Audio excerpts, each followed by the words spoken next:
The Lord be with you. A reading from the Holy Gospel according to Matthew. Peter approached Jesus and asked him, "Lord, if my brother sins against me, how often must I forgive him? As many as 7 times?" Jesus answered, "I say to you, not 7 times, but 77 times. That is why the kingdom of heaven may be likened to a king who decided to settle accounts with his servants. When he began the accounting, a debtor was brought before him who owed him a huge amount, since he had no way of paying it back. His master ordered him to be sold, along with his wife, his children, and all his property, in payment of the debt. At that, the servant fell down, did him homage, and said, 'Be patient with me, and I will pay you back in full.' Moved with compassion, the master of that servant let him go and forgave him the loan. When that servant had left, he found one of his fellow servants who owed him a much smaller amount.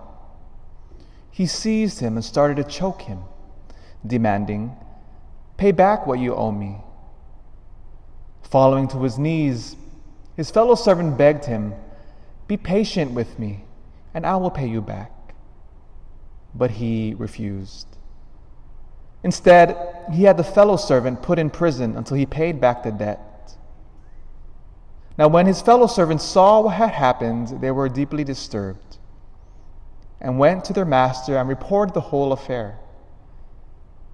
His master summoned him and said to him, 'You wicked servant, I forgave you your entire debt because you begged me to. Should you not have had pity on your fellow servant as I had pity on you?' And then in anger, his master handed him over to the torturers until he should pay back the whole debt. So will my heavenly Father do to you, unless each of you forgives his brother from his heart." When Jesus finished these words, he left Galilee and went to the district of Judea, across the Jordan.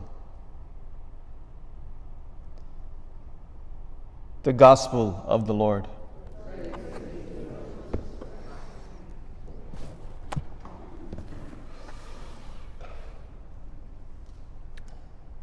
Today's Gospel, along with yesterday's, they deal with very practical matters that deal with us. Jesus is trying to teach the apostles how to live and get along. Because as we all know, as it was yesterday, when we have an offense with somebody that's part of our family, how to deal with it properly. Then now today, the Lord is telling his disciples, always lead with forgiveness. Forgiveness, forgiveness, forgiveness. Right now, I guarantee you, if I say, yell out your greatest pain and your suffering, who has hurt you? And we can immediately say that person's name. Right away.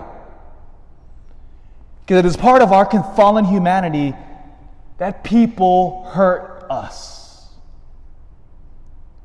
And how we can hold on to grudges mightily and rightfully so.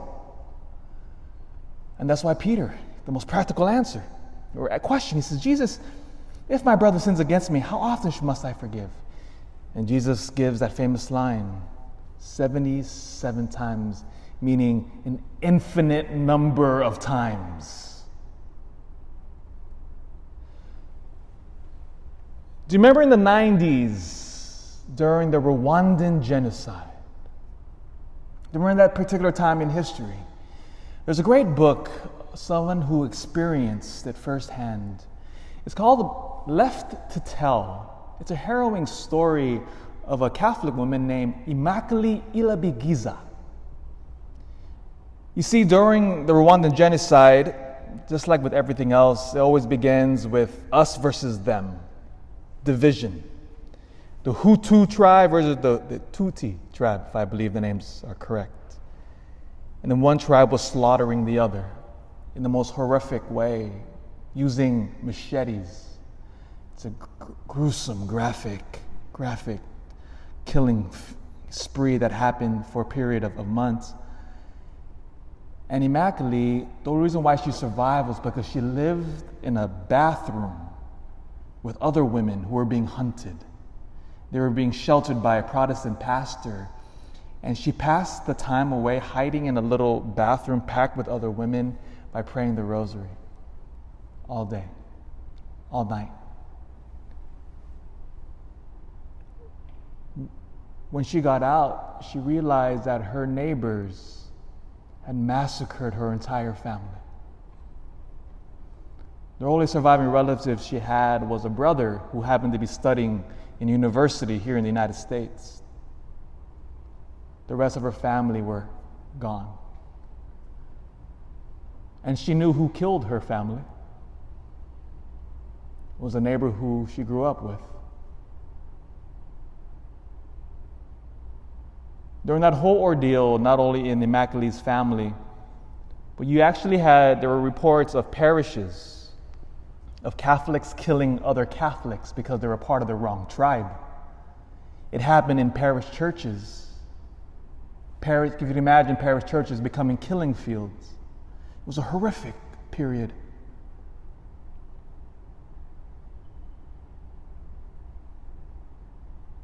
Immaculée forgave her neighbor. How did she do that? Well, she followed the Master in the gospel. You see, whenever people hurt us, we tend to think about the pain first. That's the wrong starting point. Rather, Jesus says, in order to forgive, the secret to forgiveness is focusing on the lavish forgiveness of our Father first. That is what we must remember. If we want to forgive the most horrific acts done against us, focus rather on how much God has forgiven us. That's the way. Because remember, look at our Father's lavish forgiveness towards humanity. We killed His Son. We killed Him. And what does the Father do? Forgives humanity over and over and over again. Nothing stops the Father's forgiveness. And He's telling us as Christians, we must always lead in that. Because once we forgive like God the Father, as He tells us in the gospel, we're free. Nothing frees the human heart like forgiveness. Because if we hold on to this unforgiveness, the pain, and rightfully so, and we have every right to hold on to this pain, He says once we do that, the hurt no longer has any power over us.